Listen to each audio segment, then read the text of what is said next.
Au Caire, un muezzin appelle les musulmans à la prière. Dans de nombreuses villes de la planète, cet appel résonne 5 fois par jour.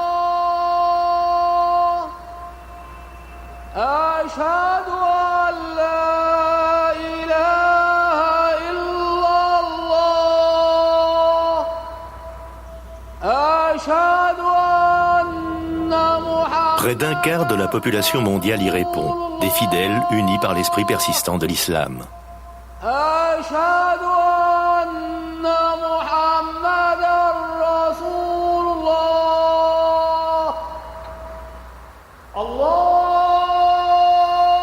Allah est le plus grand, lance le muezzin. J'atteste qu'il n'est de vraie divinité qu'Allah. J'atteste que Mahomet est le messager d'Allah.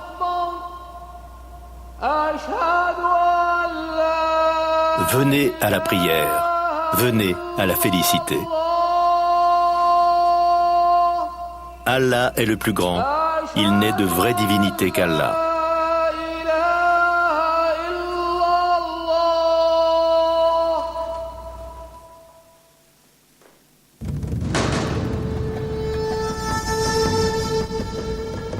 La civilisation islamique marque l'un des plus hauts sommets de l'humanité.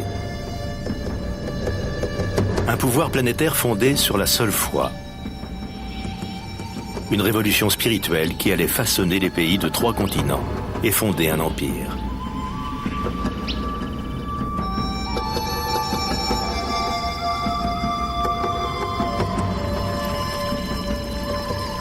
En Occident, un voile de peur et d'incompréhension a obscurci une bonne partie de l'histoire de l'islam.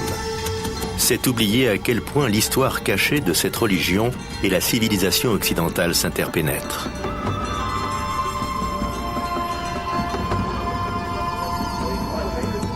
Au cours du Haut Moyen-Âge, tandis que l'Europe s'enténèbre, ce sont les érudits musulmans qui se réclament de la sagesse ancienne des Grecs. Ce sont eux encore qui sèment les graines de la Renaissance, 6 siècles avant la naissance de Léonard de Vinci.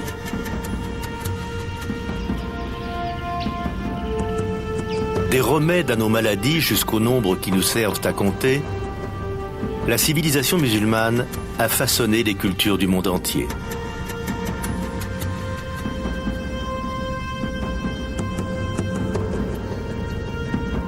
Tout commence par la vie d'un homme ordinaire.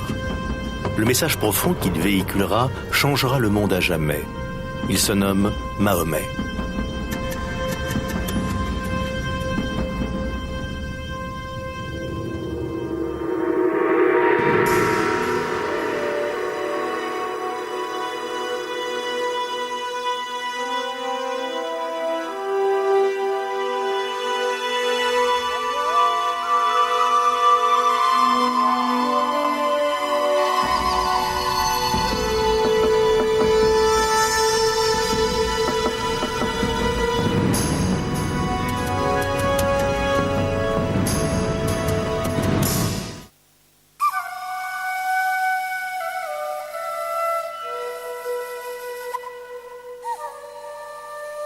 Aux yeux des musulmans, la vie de Mahomet est une histoire révérée.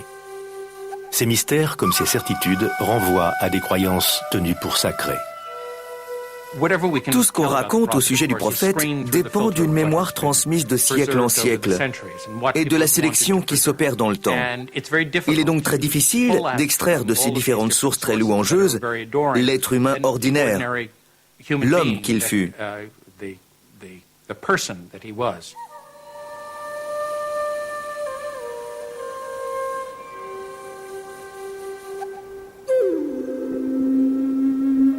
Nous savons néanmoins que Mahomet naît dans la péninsule arabe autour de 570 après Jésus-Christ, sur une terre aride, calcinée par le soleil, où les tribus bédouines s'affrontent sans relâche.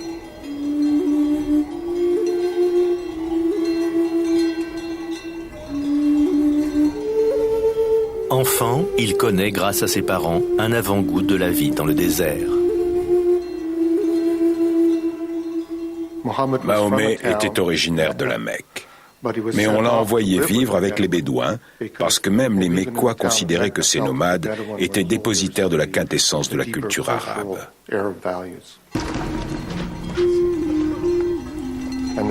De leur côté, les Bédouins voyaient les citadins comme ceux qui s'étaient coupés de leurs racines culturelles arabes profondes, la poésie, l'élevage, toutes choses où eux excellaient. À l'âge de 6 ans, Mahomet a déjà perdu ses 2 parents. Il est alors pris sous l'aile de son oncle, un chef de clan, et viendra occuper la place singulière de l'étranger.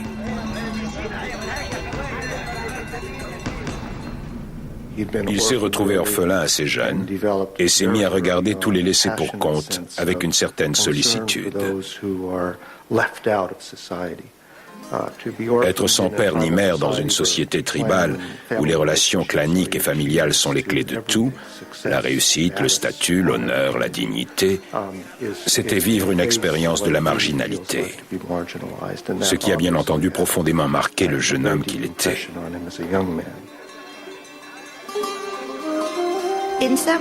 D'un certain point de vue, il était désavantageux de grandir sans parents. Mais en même temps, il s'est adapté. Il a donc eu de nombreux parents, plusieurs pères et mères, ce qui faisait de lui l'enfant de tout le monde. Dans le clan de Mahomet, comme dans toute la société arabe de la péninsule, on se raconte les mêmes histoires depuis des générations.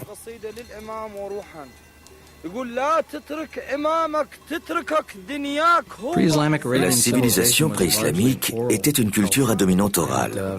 Un immense respect et une admiration entouraient ceux qui étaient capables de s'exprimer oralement, en particulier ceux qui savaient réciter de la poésie en toutes circonstances.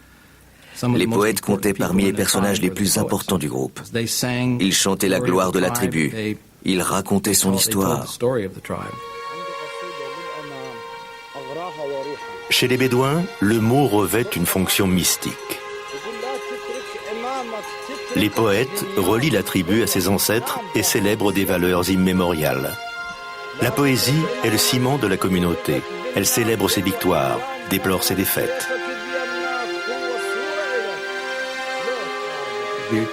Les poèmes, comme ceux de Homère, exaltent un esprit d'héroïsme, tout en suggérant avec force les tragédies provoquées par les guerres tribales sans relâche, qui découlent de cet esprit.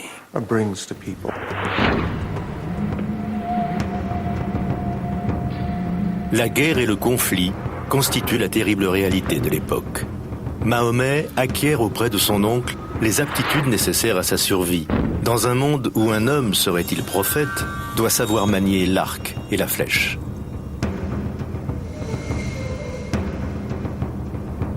Dans un pays privé d'eau, exposé à la colère des éléments, une rivalité autour d'un puits peut donner lieu à des querelles sanglantes sur plusieurs générations.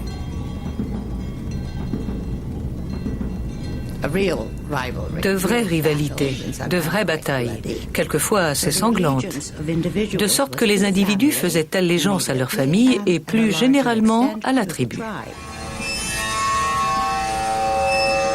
Sans la protection de la tribu, nul n'aurait duré bien longtemps. D'innombrables factions peuplaient la péninsule, toutes engagées dans des conflits violents, chacune défendant ses pâturages, ses routes commerciales et surtout ses puits. Il faut bien voir que les terres sont sèches pour la plupart. L'eau est une ressource rare et considérée comme telle.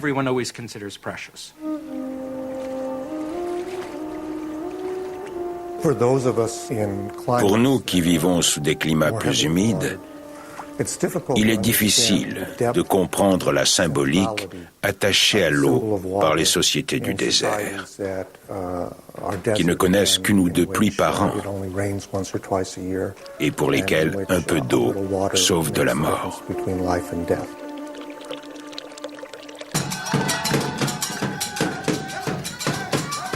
Chaque clan possède ses propres idoles et totems, divinités de l'eau et du vent, du feu et de la nuit. Elles sont entreposées dans une construction de bois, de pierre et de tissu dans la ville caravanière de la Mecque. On l'appelle la Kaaba, du mot arabe qui signifie cube. Les Arabes pré-islamiques vouaient un culte à un certain nombre d'esprits en relation avec la nature, parfois avec des éléments naturels tels que les arbres, les pierres ou les sources. La Kaaba de la Mecque était un sanctuaire qui abritait une collection de divinités. Le patriarche hébreu Abraham aurait, dit-on, édifié lui-même la Kaaba plusieurs siècles auparavant. Et la pierre noire qu'elle renferme serait tombée du ciel. En ces temps agités, la Kaaba offre une retraite paisible.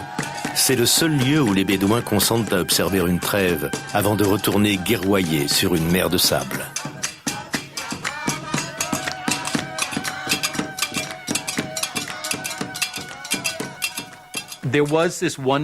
Depuis les temps pré-islamiques, existait ce lieu central autour de la Kaaba, une enceinte sacrée où tout le monde devait déposer les armes. Ce qui facilitait le commerce, puisqu'on pouvait y acheter et y vendre des marchandises à l'abri des querelles.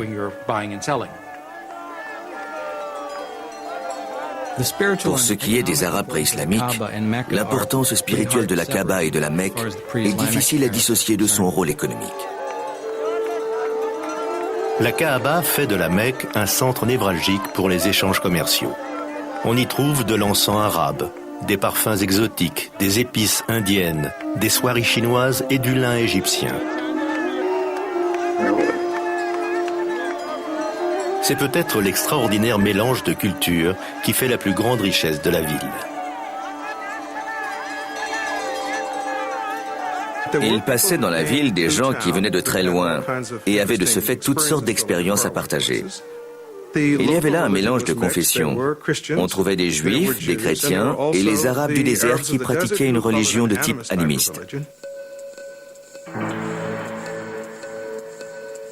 Le monde de Mahomet est un centre économique qui relie la Méditerranée à l'océan Indien.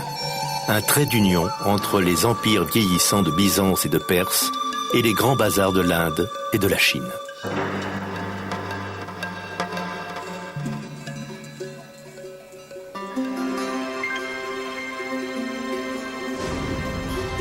Mahomet devient marchand. Il fait même preuve d'une certaine habileté commerciale.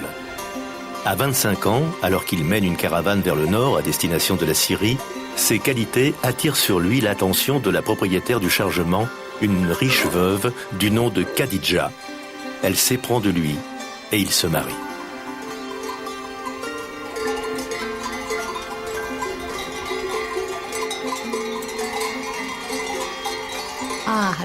Khadija. Elle était son mentor autant que son épouse. Une femme d'affaires, une femme de tempérament. Mahomet était son fondé de pouvoir. Une collaboration de rêve. Il a dû beaucoup apprendre auprès d'elle. Ils étaient en contact avec beaucoup de marchands originaires de différentes parties du monde qui passaient par la péninsule arabe. C'était un homme très intelligent, je crois, et d'une grande ouverture d'esprit. Il savait échanger avec toutes sortes de personnes. Il devait avoir du charisme aussi. Mahomet est prompt à nouer des liens et il s'entend à résoudre les disputes. Un jour, la Kaaba tombant en ruine, le problème surgit de savoir quel clan aurait l'insigne honneur de placer le Béthil au centre du temple. Mahomet donnera ici pour la première fois la preuve de son étonnant savoir-faire.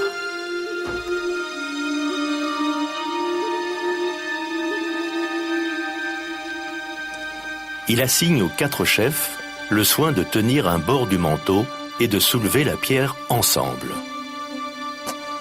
En signe de reconnaissance, ils invitent Mahomet lui-même à la poser à son exacte place. Sa droiture et sa loyauté lui vaudront le surnom d'Al-Amin, l'homme en qui on peut faire confiance. Tout indique qu'il s'intéressait de très près aux questions religieuses, auxquelles en ce temps-là une personne ordinaire ne prêtait que peu d'attention.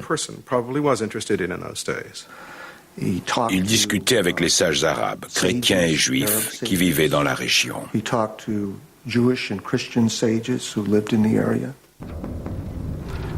Il avait l'habitude de se retirer sur une âpre colline, aux alentours de la Mecque, pour y méditer. Un jour, il a eu une vision, dont on parle de façon très évocatrice et allusive.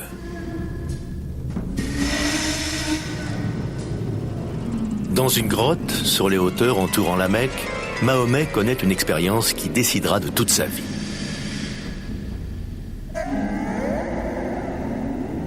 Un ange lui apparaît sous la forme d'un homme, qu'il l'appelle à lire au nom de son Seigneur qui a créé. Le face-à-face impressionne Mahomet autant qu'il le déroute.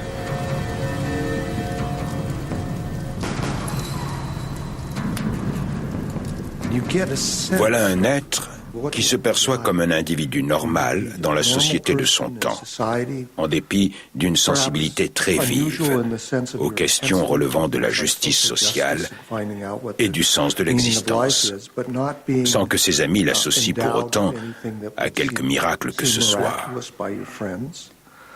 Et soudain, une voix vient à lui, puis sort de lui alors qu'il s'adresse aux autres.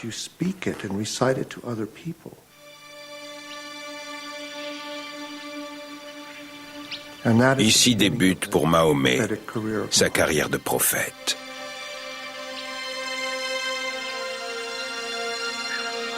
Les mois suivants seront marqués par d'autres révélations, des mots d'un lyrisme puissant, puisés à la plus exquise poésie arabe.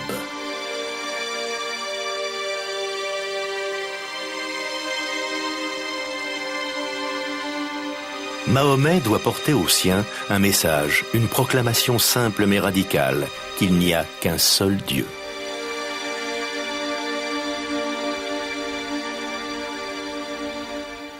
Le dogme central de l'islam est l'unité, l'indivisible unité de Dieu. C'est non pas une simple formule, mais bien le concept le plus important. Par unité divine, on n'entend pas seulement l'existence d'un seul Dieu et la négation des autres divinités. Il s'agit de ne penser qu'à une seule chose. Dès lors, le prix qu'on attache aux possessions, au statut social, au pouvoir, relève de l'idolâtrie intellectuelle.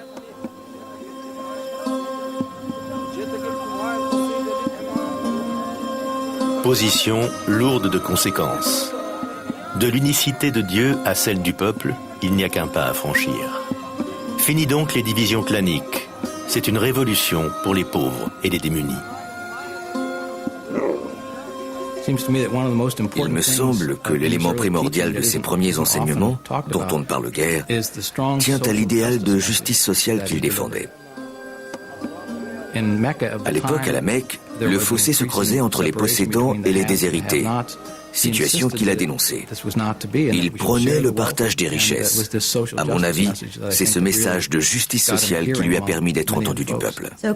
L'islam instaure un nouvel ordre, un nouveau mode de vie dont la beauté repose sur l'égalité entre tous les fidèles. Les noirs, les blancs, les hommes, les femmes, les enfants.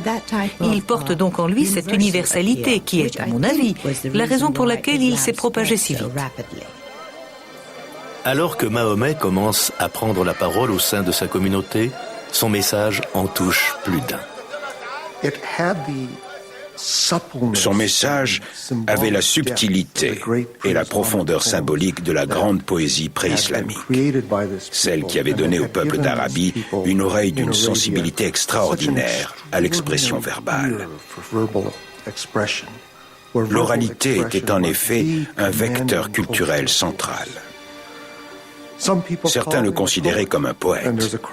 Or, une sourate coranique dit en substance que Mahomet n'est pas un poète. La parole du poète est de désir. Cette voix n'est pas celle du désir. C'est la voix de Dieu.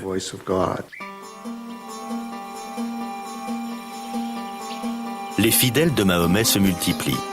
Ils s'appelleront les musulmans, terme qui désigne les soumis à Dieu. Ils entreprennent de préserver le message délivré par le prédicateur.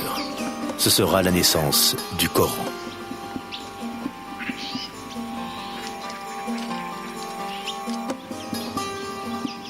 La révélation du Coran a eu lieu sous forme orale. Mais très vite, on s'est aperçu qu'il fallait l'écrire afin d'éviter qu'elle se pervertisse et ainsi garantir la pérennité du message originel. Très tôt, à une date incertaine parce qu'aucun des manuscrits coraniques de cette période ne nous est parvenu, on a commencé à donner au Coran sa forme écrite. Le Coran est une révélation d'enseignement spirituel, des conseils d'ordre à la fois éthique et social. Il a été révélé en langue arabe et le demeure. Ce qu'il y a d'extraordinaire dans le Coran, c'est la simplicité, le naturel. Les pensées cosmiques les plus puissantes s'y expriment sur un mode très intime, si bien que la langue coranique conjugue en permanence force et tendresse. Rien qu'avec des mots, le Coran communique sa vision aux fidèles. Ces images brossent un tableau de l'au-delà qui résonne de toute la tradition poétique bédouine.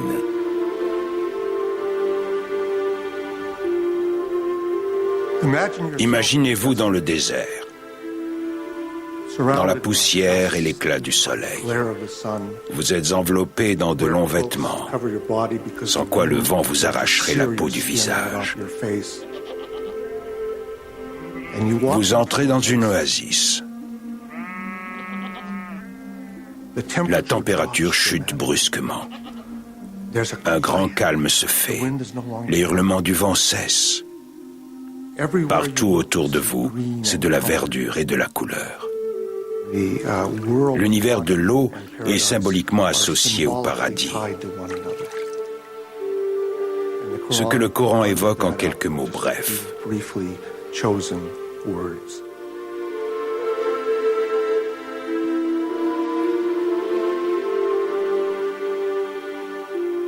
Quelle que soit la place accordée par le Coran à l'image du paradis, Dieu n'y est l'objet d'aucune description.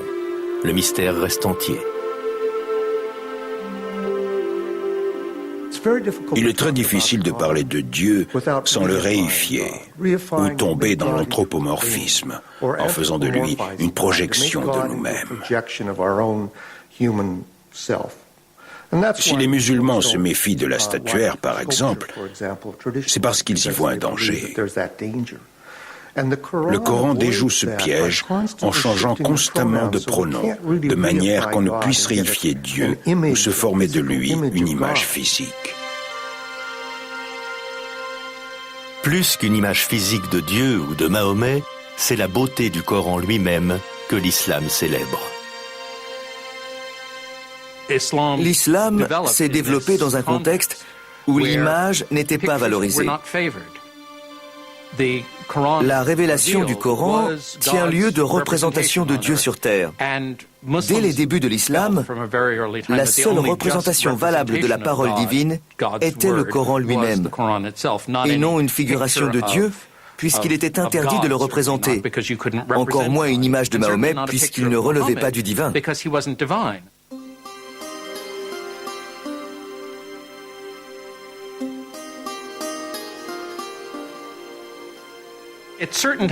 À certaines époques, on a cependant, ici et là, représenté le prophète. Mais il ne s'agit pas d'images religieuses, d'un saint ou de Dieu destinés au culte. Ce sont des représentations du personnage historique que fut Mahomet.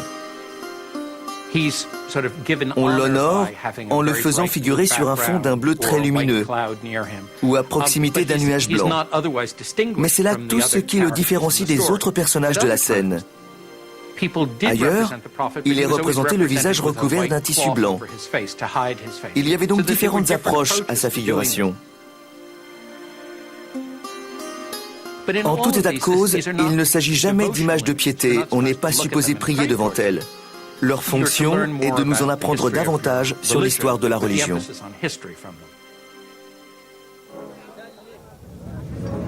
Face au développement de la communauté mahométane, l'opposition elle aussi se renforce. Il y avait bien entendu des sceptiques qui disaient « Écoutez, si vous êtes un prophète, où est votre miracle ? Moïse a fait des miracles. Jésus en a fait. Où est le vôtre ? La réponse coranique à cette mise en demeure, c'est « Le voici votre miracle ». Ce Coran. Mais il en faut plus à ceux qui se définissent par les dieux de leurs ancêtres et les totems de leur clan. L'idée d'une vie dans l'au-delà les scandalise et alimente fort activement leur scepticisme.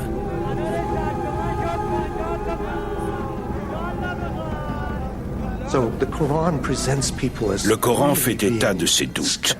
Vous voulez dire qu'après ma mort, quand mon corps sera retourné aux éléments, qu'il se sera putréfié, je vais me reconstituer et revenir à la vie?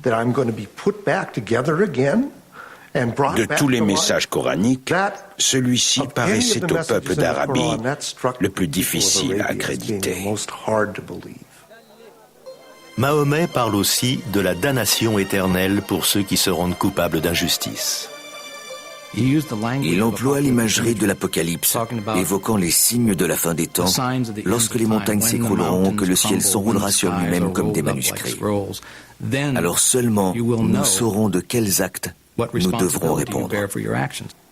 Il existe des allusions à ceux qui sont injustes.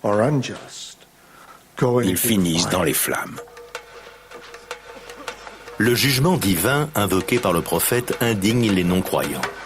Le démantèlement de leur héritage et de leurs coutumes les dérange profondément.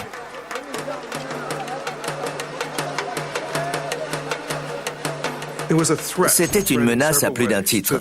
Une menace à l'ordre social, aux traditions ancestrales et à l'économie en raison de l'importance de la Kaaba de la Mecque où l'on allait en pèlerinage.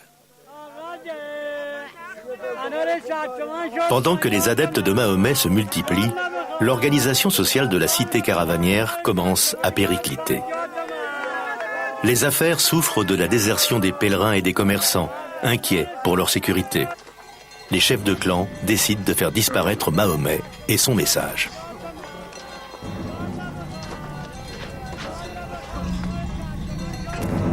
Ils ne voulaient pas le voir prendre le pouvoir et les dessaisir du contrôle de la ville. Ils lui ont compliqué la tâche. Ils ont peut-être même comploté en vue de son assassinat. Ils ont essayé de le tenir à l'écart de la Kaaba et fait tout ce qu'ils pouvaient pour le chasser de la ville. Ils exigent de l'oncle de Mahomet qu'il lève la protection clanique dont bénéficie le prophète, ce qui faciliterait son meurtre sans avoir à craindre de représailles. Mais son oncle refuse.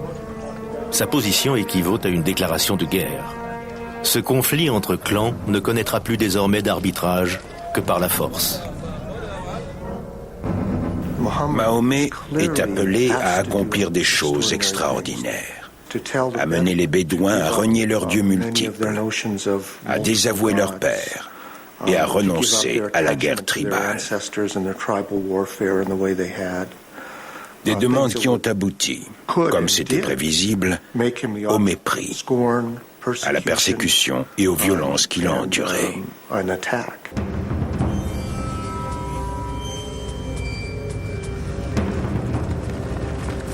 Les musulmans sont refoulés dans un faubourg étriqué de la ville et privés de vivres. Ceux qui ne bénéficient pas de la protection du clan seront torturés et abattus.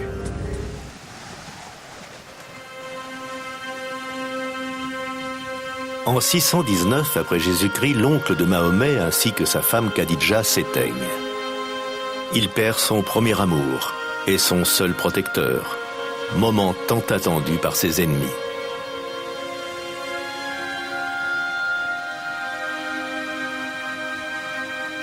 Mais Mahomet et les siens trouvent refuge dans la luxuriante oasis de Yathrib, au nord de la Mecque. Des tribus rivales en situation de lutte endémique y recherchent un arbitrage extérieur.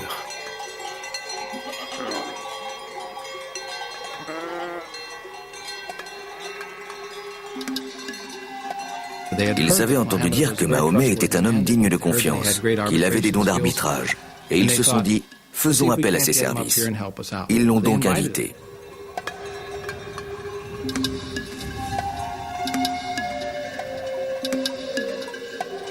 Mahomet accepte de se rendre à Yathrib pour y régler leurs différends, en échange de l'asile offert aux siens.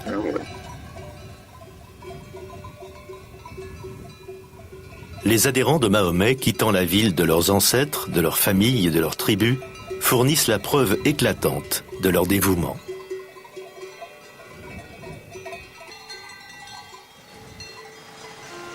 C'est l'acte fondateur d'une nouvelle communauté, d'une nouvelle tribu.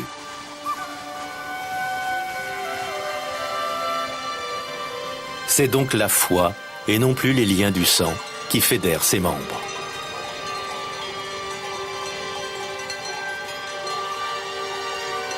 Ce seul déplacement d'une caravane d'un lieu à un autre marque les débuts de l'ère islamique. Ce voyage, migration spirituelle, mutation humaine et sociale, c'est la hijra, l'hégire. Nous sommes en 622 du calendrier chrétien, première année du calendrier islamique.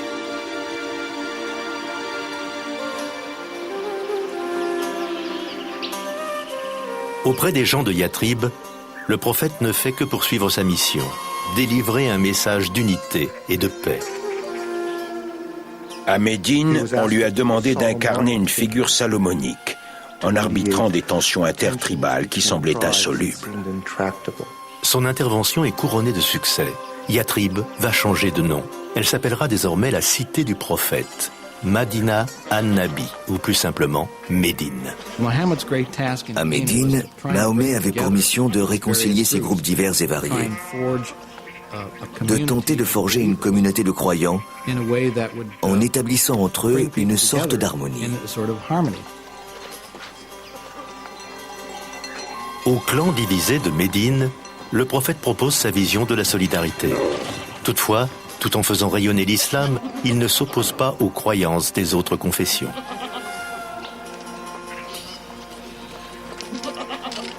L'islam s'inscrit dans un rapport aux autres religions révélées, le judaïsme et le christianisme. Ces adeptes sont traités comme des gens du livre sacré. On y trouve la croyance selon laquelle Dieu et sa parole se sont révélés à l'humanité à plusieurs reprises. À Moïse, à Jésus. Mais à chaque fois, les gens se sont perdus.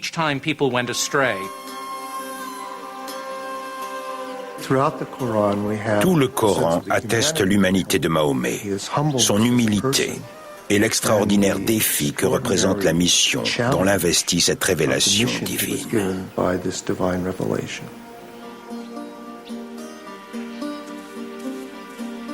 À mesure que se développe la communauté musulmane médinoise, une vie faite de dévotion et de rites s'impose. Un esclave abyssinien affranchi nommé Bilal sera le premier muezzin à appeler à la prière qui a lieu au domicile de Mahomet. Allahu Akbar, Allahu Akbar. C'est la première mosquée. Allahu Akbar, Allahu Akbar. Ashhadu an la ilaha illallah. L'appel à la prière tient lieu de premier pilier de l'islam, à savoir l'affirmation de l'unité de Dieu. La ilaha illallah. Superbe phrase que les musulmans psalmodient inlassablement, en silence ou à haute voix, pour se remémorer l'unité de Dieu à laquelle nous devrions appliquer nos vies.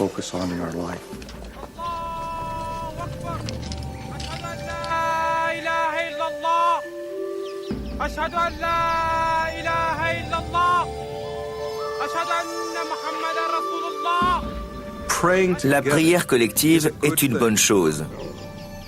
Elle cimente l'appartenance à un mouvement, à une organisation, une communauté. Il s'en dégage une force incroyable, même aux yeux d'un incroyant ou d'un fidèle d'une autre religion. Dans le culte, on accomplit des gestes de prière qui unifient le corps, l'esprit et l'âme, au moment où l'on se prosterne et où la tête touche le sol en un point central. Existe-t-il un symbole plus fort de l'unité ? Tandis qu'il vit à Médine, Mahomet reçoit, dit-on, une révélation commandant aux musulmans de prier tournés vers la Kaaba de la Mecque. Bien que remplie d'idoles païennes, elle reste le sanctuaire d'Abraham, le premier à avoir cru au Dieu unique. Pendant que l'islam priant regarde désormais vers le lieu mécois, son ennemi rallie un nombre croissant de recrues. Leur objectif, anéantir les musulmans.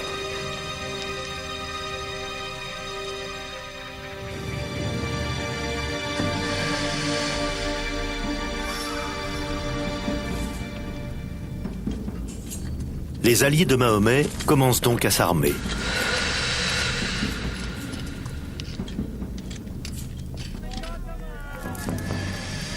Malgré leurs efforts de préparation, les musulmans sont en infériorité numérique et ne font pas le poids. Ils ne comptent que 313 combattants, pour la plupart des vieillards et des garçons mal armés de surcroît.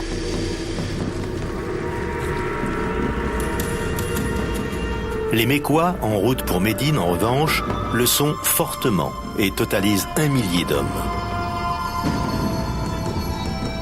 Pendant des années, Mahomet s'est évertué à convertir les Mécois à l'islam par des moyens pacifiques.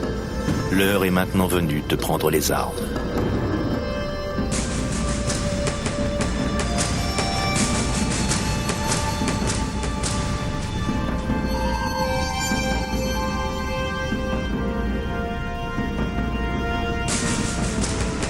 Les musulmans s'affrontent à leur propre tribu, frères contre frères, fils aux prises avec leur père. Une force les anime cependant, celle que donne la ferveur religieuse. Ils se battent avec la conviction d'être guidés par la volonté de Dieu.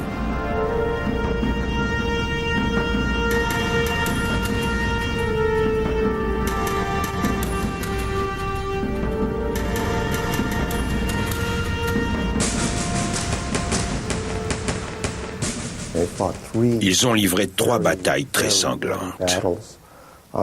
La jeune communauté musulmane a frôlé son anéantissement.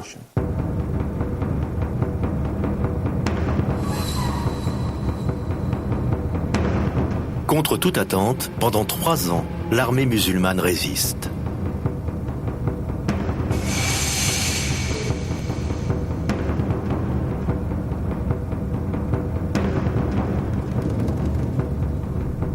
La rumeur des combats parvient aux tribus bédouines, qui voient dans les victoires de Mahomet la main de Dieu.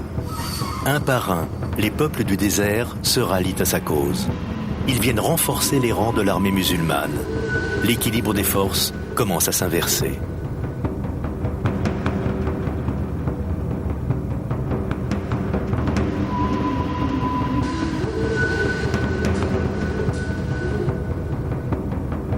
Les forces musulmanes s'avancent jusqu'aux abords de la Mecque.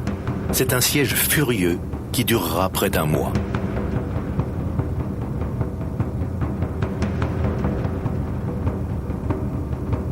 Jusqu'à ce que la ville tombe enfin aux mains de Mahomet.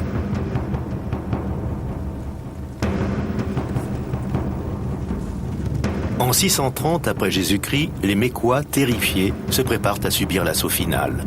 Désormais forte de 10 000 soldats, l'armée de Mahomet rentre à la maison.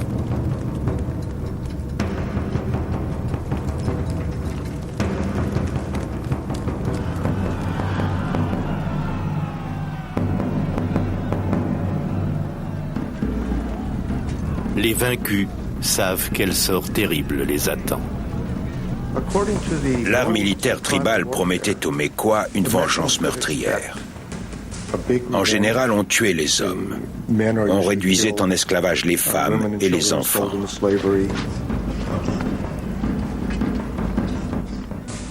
La pitié pour le vaincu n'existait guère dans les conflits intertribaux.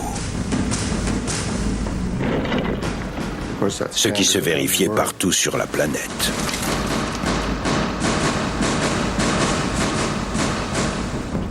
Toutefois, Mahomet réserve une surprise à la ville assiégée. Lorsqu'il est entré à la Mecque, loin de répandre un bain de sang, il a étreint les Mécois, ceux-là même qui avaient combattu contre lui pendant 3 ans et tenté de l'annihiler, ce qui déconcerte profondément les hommes de son entourage. Du reste, au fondement même de la religion, on trouve de tels épisodes de générosité. souvent des gestes d'une bonté et d'une mansuétude extraordinaire. Mais les Mécois n'échapperont pas tous à la colère de Mahomet. Enivrés par la victoire, ses troupes marchent droit sur la Kaaba.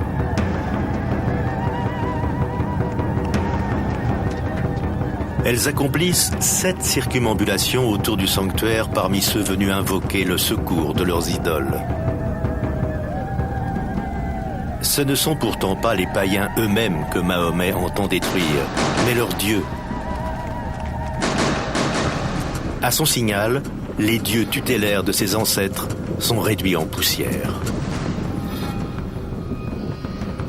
L'entrée de Mahomet à la Mecque, puis au sanctuaire où il a détruit les idoles, revêt une importance culturelle et symbolique pour l'islam.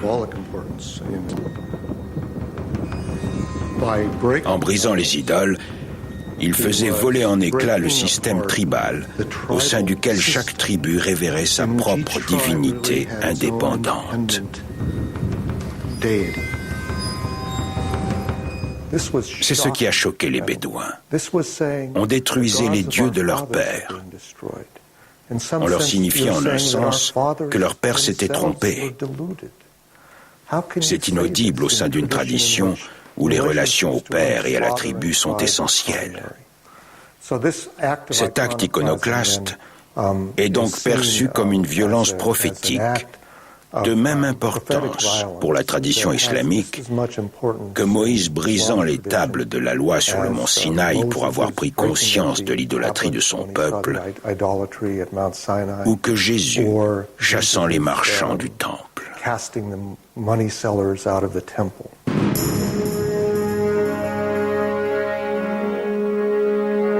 La destruction des idoles marque un nouveau commencement, une rupture avec le passé et la création d'une force puissante. La Mecque n'est qu'un premier pas. L'une après l'autre, les tribus de la péninsule vont devoir prendre le pli et s'unir sous la bannière de l'islam. Une communauté religieuse mondiale prend naissance par la convergence inouïe des circonstances historiques, d'une personnalité et d'une conviction.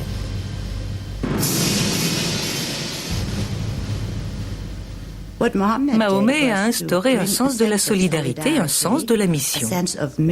Il a réuni tous les segments séparés de la société arabe qui, par la suite, rayonneront vers l'Est, l'Ouest, le Nord et le Sud.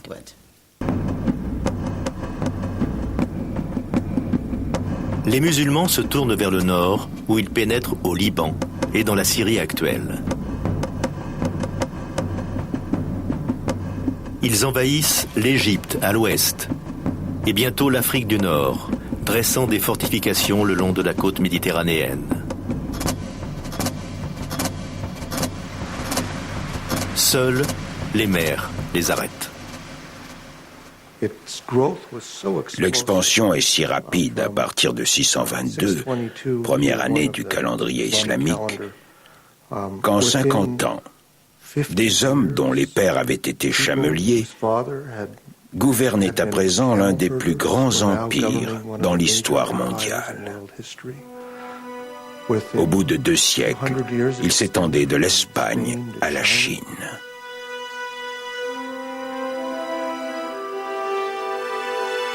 Les musulmans absorbent l'empire sassanide d'Iran et les 2 tiers de l'empire chrétien byzantin. Désormais, leur empire dépasse celui de Rome. Il va du Maroc à l'ouest jusqu'à l'Indus, à l'est, qui marque aujourd'hui la frontière indienne.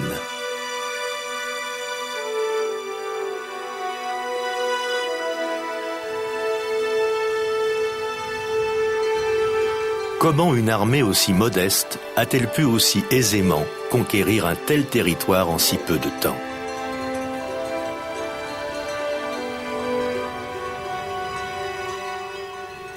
L'extension de l'islam au Moyen-Orient et en Afrique du Nord est en grande partie due à l'usure des régimes en place. L'idée que les musulmans convertissaient tout le monde sous la menace de la mort ne correspond pas à la réalité. Ils ne gouvernaient pas d'une main de fer. Il permettait au peuple conquis de conserver leur structure administrative, aux chrétiens et aux juifs d'observer leurs lois religieuses. Dans bien des cas, la présence du nouveau régime ne se faisait pas trop ressentir.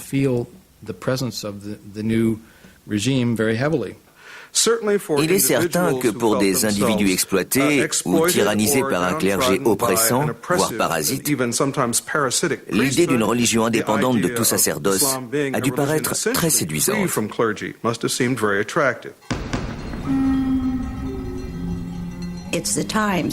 C'est l'époque qui crée le mouvement, et parfois les hommes aussi.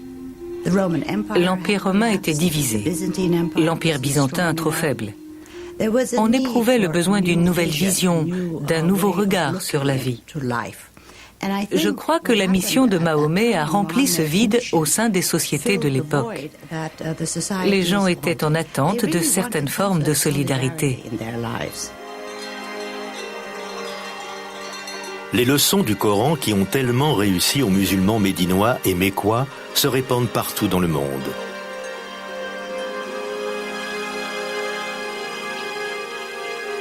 Lors de la conquête de la Syrie, les musulmans accomplissent leur prière du vendredi dans l'église Saint-Jean-Baptiste de Damas, laissant aux chrétiens leur service du dimanche.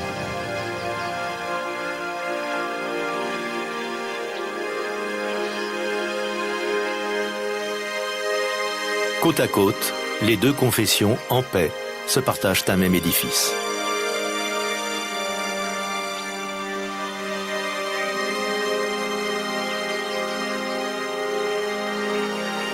Puis, s'étant accrue, la communauté musulmane rachète aux chrétiens leur vieille église, sur le site de laquelle elle érige une immense mosquée.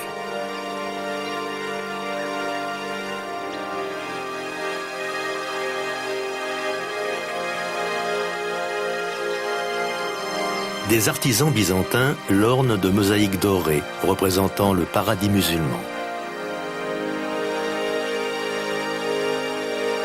La grande mosquée de Damas servirait de modèle à celle qu'on allait construire à travers l'Empire.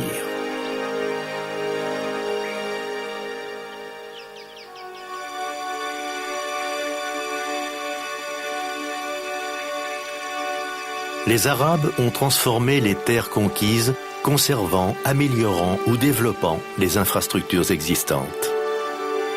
En Tunisie, à partir de ruines romaines, ils inventent un système d'assainissement des eaux ingénieux, se servant de la gravité pour séparer l'eau douce des sédiments.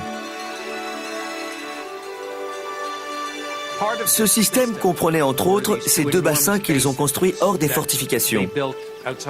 L'eau douce et propre se déversait dans le plus grand des deux bassins, où elle était alors distribuée par des canalisations dans la ville. Nous sommes ici plusieurs siècles avant qu'en Europe, on ait même songé à la possibilité d'installer l'eau courante.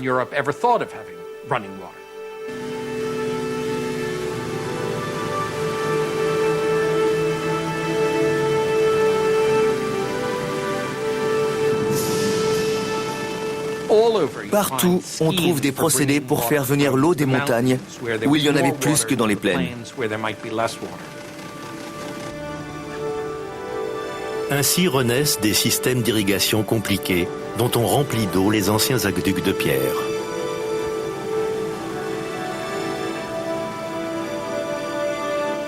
L'agriculture prospère grâce à l'introduction dans la région méditerranéenne de denrées vitales comme le blé.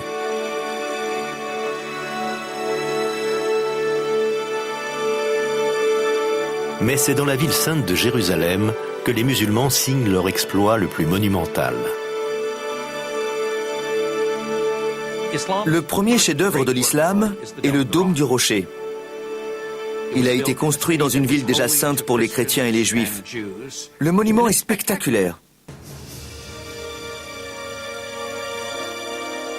La signification de ce lieu saint, comme celle de la Mecque et de la Kaaba, remonte à Abraham ou Ibrahim.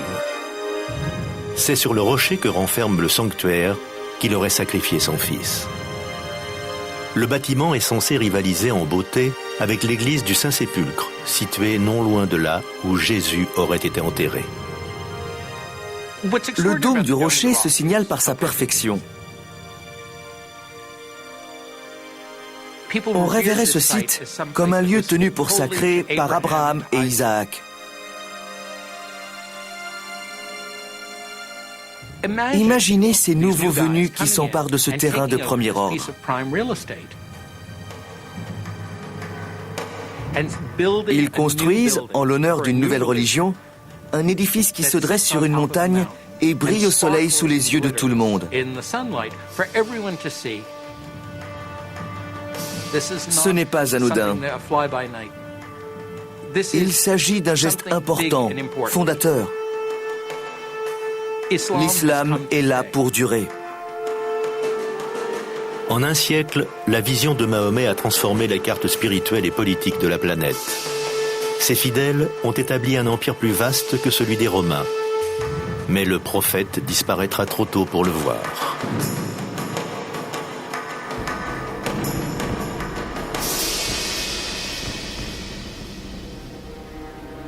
En 632 après Jésus-Christ, en cette 11e année du calendrier islamique, 2 ans seulement après la prise de la Mecque, il s'éteint.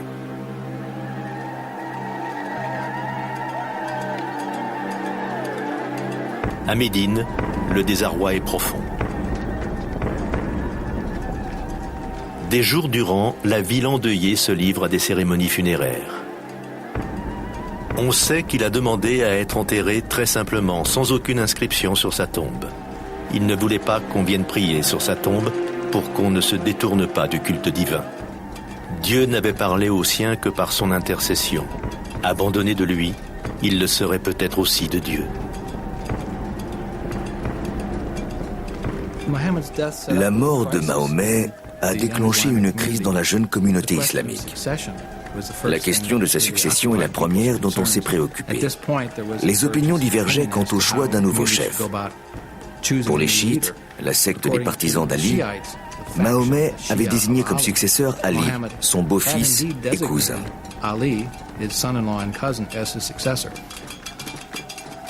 Selon l'opinion qui a fini par l'emporter, celle des sunnites, Mahomet n'avait pas de son vivant choisi de successeur. Il s'était borné à dire « Quand je ne serai plus, choisissez l'un de vos pères parmi les aînés ».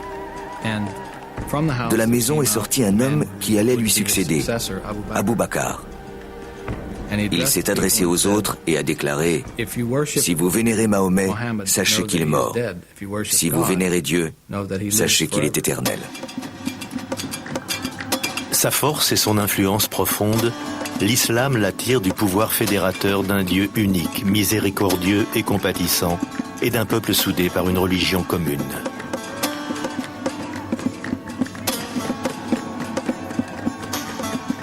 Ce n'est pas Mahomet qui a mené la conquête ni créé l'empire qui vient au jour, mais le pouvoir transfigurateur de son message.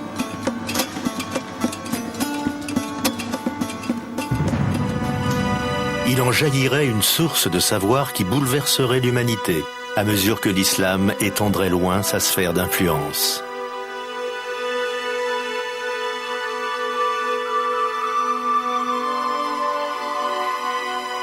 Un nouvel âge attend maintenant les musulmans, qui les destinent à un islam des Lumières, à de nouveaux horizons, ainsi qu'à un choc entre grandes puissances comme le monde n'en a jamais connu.